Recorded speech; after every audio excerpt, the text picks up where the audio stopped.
All right, so now we're going to talk about creative worship. It comes from the Creative Worship book and the Creative Worship video.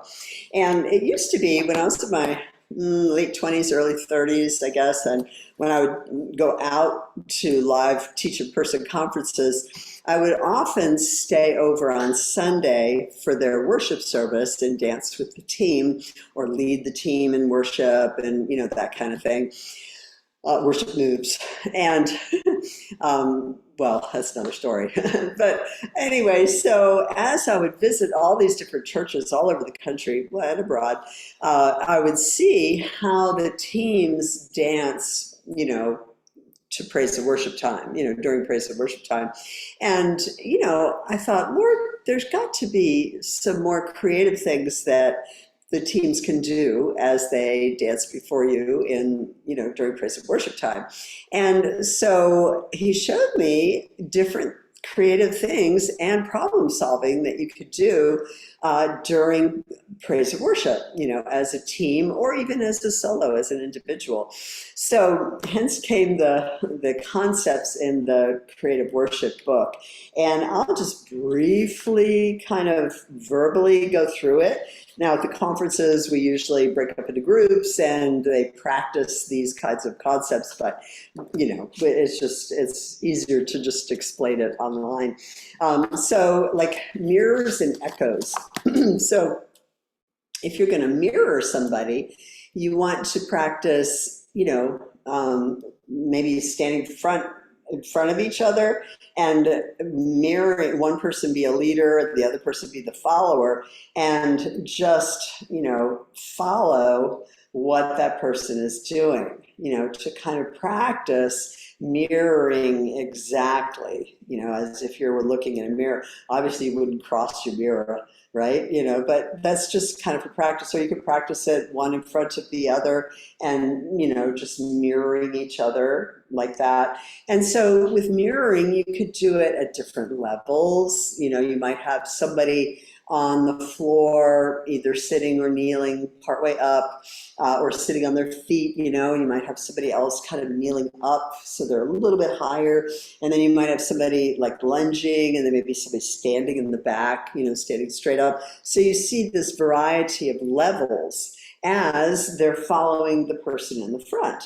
So they're mirroring the movements of the person in front, and they're on all these different levels. So then, spontaneously after that first person is finished, so to speak, then y'all can, trade places. And the person was standing, could be lunging, the person was lunging, could be kneeling, the person was kneeling, could be, sitting on their feet, could be kneeling up.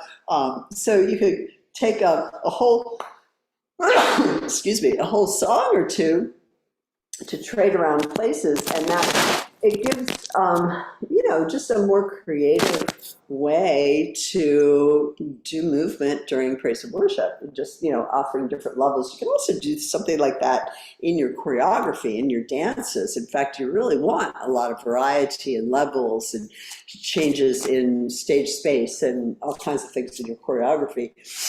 So that's that.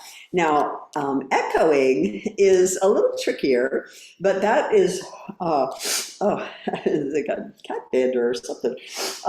Anyway, so echoing is like mirroring, where you're still doing kind of the same movement as the person in front, but the person in front might do 4 counts and hold, and then the back person would do 5, 6, 7, 8, and do the exact same movement, 5, 6, 7, 8. Then the first person might do 1, 2, 3, 4, they hold, and then the second person does the exact same thing, 5, 6, 7, 8. And then the first person might go 1, 2, 3, 4, and they would hold, and the second person does 5, 6, 7, 8, doing the same thing, but just lag back a little bit. You can also do that with a big group. You might have the first person do 1, 2, 3, 4, the whole group do 5, 6, 7, 8.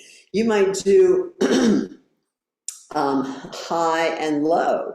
So you might have 2 different leaders, let's say, and you might have the first leader of and let's say your group is back here in a couple of lines, and so maybe the people in row number one would follow leader number one, and the people in row number two would follow leader number two. So the only ones that really have to know what they're doing are the two leaders. And so you could have leader one start out with high movements, 1, 2, 3, 4, and then do low down to the ground movements, 5, 6, 7, 8, while simultaneously the group two leader could be down 2, 3, 4 and up 6, 7, 8. And then 1, 2, 3, 4, switch 5, 6, 7, 8. 1, 2, 3, 4, switch 5, 6, 7, 8. So what happens is then this whole first row is doing high and low kind of movements, and the back row, let's say, is doing quite opposite. So you have all these people going up or down, and it's really interesting when they get it right. And you can also do it with movement. So you might have like 1, 2, 3, 4, 5, 6, 7, 8, and 1, 2, 3, 4, and I could get tangled up, 5, 6, 7, 8. So it's really beautiful to see that, you know. So I'm just throwing lots of creative worship ideas at you all at once. Let's see. Oh, group shapes. Group shapes is a lot of fun, and it can be done, you know, during faster songs. Let's say there's more upbeat praise songs or whatever. If you're in a group, you could be in a clump, and you can do, like, let's say these are all the groups, the group, and they go like pose 2, 3, 4, and switch 6, 7, 8, and change 2, 3, 4, and change 6, 7, 8. So these are arms and legs, and change 2, 3, 4, and switch 6, 7, 8. And it has a really cool effect when you're very, very close together and you're like reaching through arms and legs. And that can also be done in your choreography, even slow, you know, doing this like change 2, 3, 4, and change 6, 7, 8, and change, and so on. So you can do it like real slow. It's on one of the videos, I think. Let me think. It might be the Modern Dance 1 video, or it might be Balance and Stretch, I forget. But there's a beautiful, really slow kind of worship song, and I incorporated that into the choreography. I can't remember which one it is now, but anyway, so that's another thing you can do during faster songs. I always share the story, you know, years ago when I used to stay over for Sunday, they would always ask me to lead the worship for the dance team on Sunday morning during praise and worship. And so I was like, so this one particular church, I was like, oh, sure, I'd love to. I'm always happy to do that. I love worship. I love to just worship, you know, right? And I relish in worshiping slowly, moving slowly, right? Well, I get to the church, and I kid you not, for 45 minutes straight, it was praise you, Jesus, praise you, Lord, praise, praise, praise, praise, da da da da da da, bum, bum, bum. I'm like, oh my gosh, I was not ready for that. I started running out of moves real fast. And I mean, it was like an aerobic workout, you know, it was like run to the corner and back it up, and run to this corner and back it up. You know, I was like, oh my gosh. So that's what inspired the Praise, Worship, and Flag Dances video. And I show like praise moves that you can do during faster songs, you know, so there's like a whole bunch of movements that can be done easily to fast songs. And that's the Praise, Worship, and Flag Dances video. And then I also did 2 flag kind of dances on there. and a worship dance. It's kind of ballet-like, but really good. But anyway, so that was kind of the inspiration for that video, because I need some steps. I need something to be ready to do in case they play those fast songs. I need to have something ready for that. So anyhow, that's group shapes. Okay, north, south, east, and west. So north, south, east, and west solves the age-old problem of not much space between the altar and the pew, or the stage and the platform and the chairs. A lot of times people don't have much space there to dance. No space on stage or platform, and very little space in the front area. So what does one do? So the Lord showed me this north, south, east, and west concept. So let's say you have a line of dancers, and you might have enough room to have one person in front to kind of lead the dancers, call that north.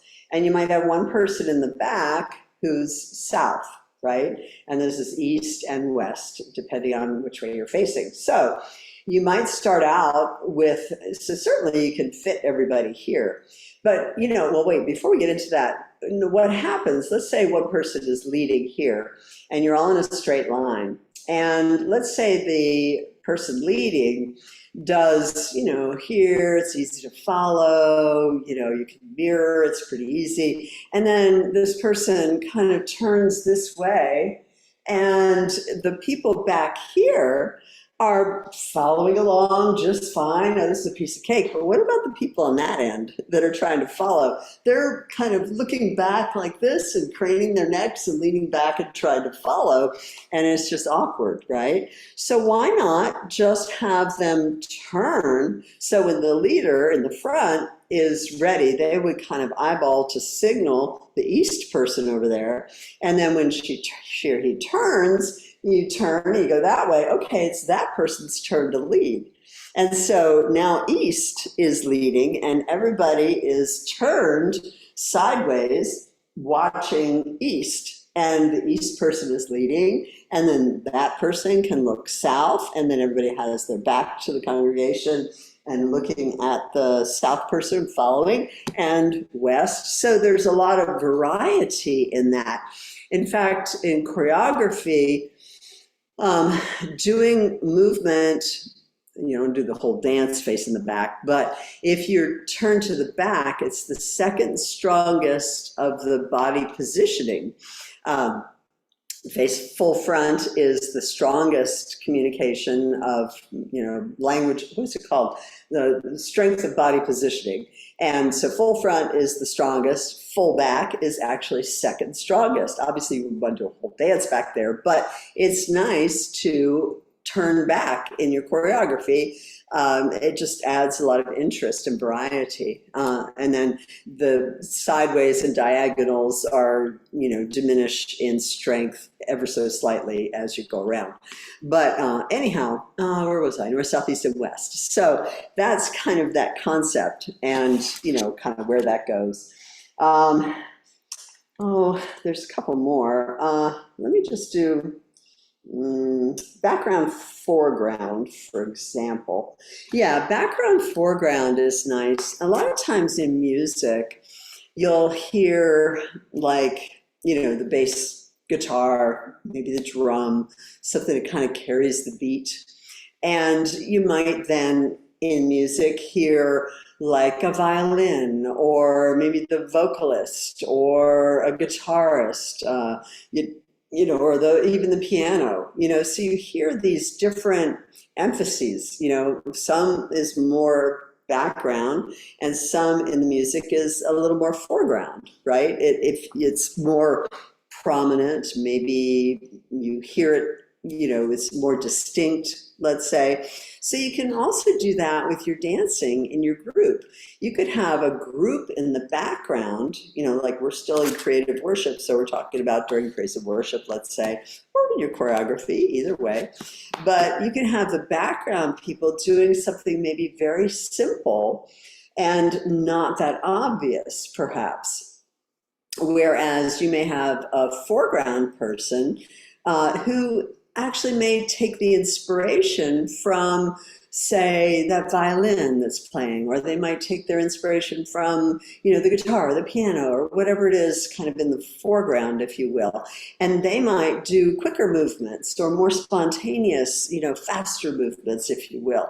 And then you could trade out, and have that person who is doing the foreground go to the back row, if you will, and then this person comes to the front, and they may do the foreground person might do something like shape 2, 3, 4 and pose 6, 7, 8 and shape 2, 3, 4 and so on, while the background is still doing something simple. The background people could do something very slow and in unison, let's say, and the foreground person might be doing something very, very fast, So there's a lot of variety just in that.